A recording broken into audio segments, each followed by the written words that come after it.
మీకు తెలుసు వరంగల్ నియోజకవర్గంలో కూడా వరంగల్ పార్లమెంట్ నియోజకవర్గం లోపల అందరికంటే ఎక్కువ తెలిసింది వర్ధనపేట నియోజకవర్గం వాళ్ళకే. ఎందుకంటే ఇక్కడ ఒక ఆయనదేమో సంతూరు ఉన్నది, ఇక్కడ ఒక ఆయనేమో 2 సార్లు ఎమ్మెల్యే గెలిచిండ్రు. ఇక ఆయన సంగతి ఈయన సంగతి మీకు తెలిసిందే. 2 పాములు బయటకు వచ్చినాయి. ఇవాళ వరంగల్ పార్లమెంట్ నియోజకవర్గంలో 2 పాములు వచ్చినాయి. 2 పాములకు గురువు ఒక్కడే. ఒక ఆయనేమో తండ్రి ఆమెకు, ఇంకో పాముకేమో గురువు. ఈ గురువు కాబట్టే మీ అందరికీ తెలుసు మీరు నిర్ణయం చేయబోతా ఉన్నారు, ఫైసలా చేయబోతా ఉన్నారు. వరంగల్ పార్లమెంటు నియోజకవర్గం లోపల ఒక వరంగలే కాదు, యావత్ తెలంగాణ లోపల మొత్తం కూడా కేసీఆర్ గారు పోయినాక ఉలవల ఏడుస్తూ ఉన్నారు రైతాంగం. అదేవిధంగా మహిళలు ఏడుస్తూ ఉన్నారు, బాధపడుతూ ఉన్నారు. మేము మొన్ననే పోయినాం అక్కడ దేవరుప్పుల మండలంకు ధరావత్ తండకు. పాపం పంట ఎండిపోయినటువంటి పరిస్థితి చూసినాం. కానీ రైతు ఆలోచిస్తాడు ఒకటి, రైతుల ఆలోచన ఒక్కటే ఉంటుంది. ఈసారి పంటకును వాళ్ళకు లింక్ ఉంటుంది. ఈసారి పంట పండితే మా పిల్లగానికి పుస్తకాలు కొనిస్తాం, లేకపోతే కాలేజీ ఫీజు కడతాం అనుకొని ఆలోచిస్తాడు, బట్టలు కొనుక్కుంటామని. లేకపోతే ఆడపిల్ల ఉంటే బంగారం కొంటాం, ఇంత పెళ్లి చేస్తామని అనుకుంటారు.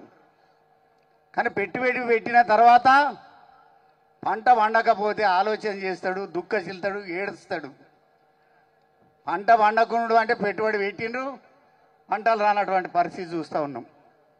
ఇటు రైతాంగం కానీ ఇటు పల్లె ప్రగతి లోపల మనం చేసిన కార్యక్రమాలు అన్నీ చూసింది మీరు, పట్టణ ప్రగతి లోపల కార్యక్రమాలు చూసింది మీరు. ఇవన్నిటిని చూసిన తర్వాత జనరల్గా పంటలు పండకపోయినా నీళ్లు రాకపోయినా ఆకాశం వైపు చూసేది అందరూ, మొగులు దిక్కు చూసేది. కానీ ఇవాళ పంటలు పండకపోతే నీళ్లు రాకపోతే కేసీఆర్ దిక్కు చూస్తుంది అందరూ. కాబట్టి వర్ధనపేట నియోజకవర్గం లోపల ఒక చైతన్యవంతమైనటువంటి ప్రజానీకం ఉన్నారు, చైతన్యవంతమైనటువంటి ఓటర్లు ఉన్నారు.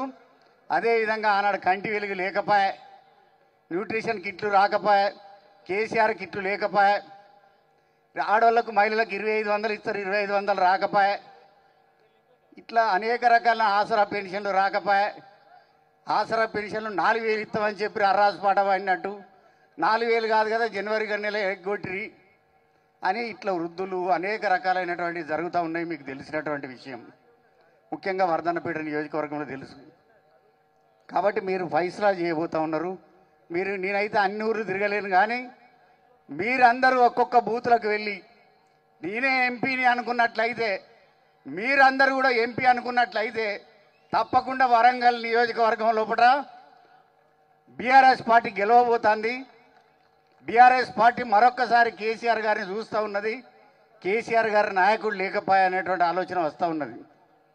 ఇక బీజేపీ పార్టీ ఉన్నది, ఆడ ఢిల్లీలో ఉంటుంది, ఏం చేయదు, రైతులకు ఏం చేయలేదు. ఎందుకు ఓటేయాలని అడగాలి ఒకసారి. ఓటేసేటువంటి పరిస్థితి లేదు, రైతులకు వ్యతిరేకమే, నిరుద్యోగులకు ఉద్యోగాలు ఇయ్యేది, జిఎస్టీ పెంచుతుంది, సామాన్య ప్రజానికి 66% పన్నులు వేస్తుంది, బాగా ఉన్నోళ్లకు అదాని అంబానీలకు 4% పన్నులు వేస్తుంది. పార్లమెంట్ కదా మనం ఓటేసేది, వేరే దానికి కాదు కదా. ఏదో బొమ్మ చూపెడతారు, ఏదో అక్షంతలు ఇస్తారు, అక్షంతలు ఇస్తే మొత్తం. రాముడికి 16 మంచి లక్షణాలు ఉండే, అంటే సత్యవాక్కు పరిపాలన చేసేటువంటిది, పితృవాక్య పరిపాలన, ఏకపత్ని వ్రతుడు. తర్వాత ఇక రామరాజ్య పరిపాలన చేసినటువంటి సందర్భాన్ని మనం చూసినాం. రామరాజ్య పరిపాలన అంటే కేసీఆర్ గారు లెక్క పరిపాలన చేసి చూపెట్టాలి. కానీ వాళ్ళు చూపెట్టారు, పరిపాలన చూపెట్టారు. కానీ వాటికనే రాముని ముచ్చటను ఆ ముచ్చటను చెప్పి వాళ్ళ ముఖం చెల్లకపోతే వేరే ముఖం పెడతారు. నిజంగానే రాముడు కనుక ఇవాళ కనుక చూస్తే బాణం ఎక్కువ పెడితే ఫస్ట్ కొట్టేది బీజేపీ వాళ్ళనే. కాబట్టి మనందరం ఒకసారి నిర్ణయం చేసుకోవాలి. ఫైసలా చేయబోతూ ఉన్నారు. ఇక్కడ ఉండేటువంటి వాళ్ళందరూ మాట్లాడిన గతంలో వట్టి అబద్ధాలు ఎన్నైతే మాట్లాడినరో, అదేవిధంగా అబద్ధాల పరిపాలన ఏ విధంగా చేస్తూ ఉన్నారో, మరి అదేవిధంగా ఇవాళ అబద్ధాల మీదనే, అబద్ధాల మాటల మీద ప్రభుత్వాన్ని నడిపిస్తున్నటువంటి సందర్భాన్ని మనం చూసినాం. కాబట్టి నిర్ణయం తీసుకోవాల్సినటువంటి అవసరం ఉన్నది. కడియం శ్రీహరి గారు మీకు తెలుసు, వాళ్ళ బిడ్డ తెలుసు, డమ్మీ క్యాండిడేట్ ఆమె. ఆమె తండ్రి చాటు నిలబడుతుంది, మాట్లాడుతుంది కొన్ని. కాబట్టి మీరందరూ కూడా నాకు దయచేసి ఓట్లు వేయాల్సిందిగా కోరుతూ, నేను ఉద్యమకారుని కాబట్టి 2001 నుంచి ఆ ఉద్యమంలో ప్రతిసారి ఒక నినాదం ఉండేది, అది జై తెలంగాణ నినాదం. మీరు అందరూ పిడికిలు బట్టి జై తెలంగాణ అనాలి, కారు గుర్తు ఓటేయాలి, ఓటు వేయించాల్సిందిగా కోరుతూ నేను ఒక్కసారి పిడికిలు బిగించి జై తెలంగాణ అంటే మీరు అందరూ కూడా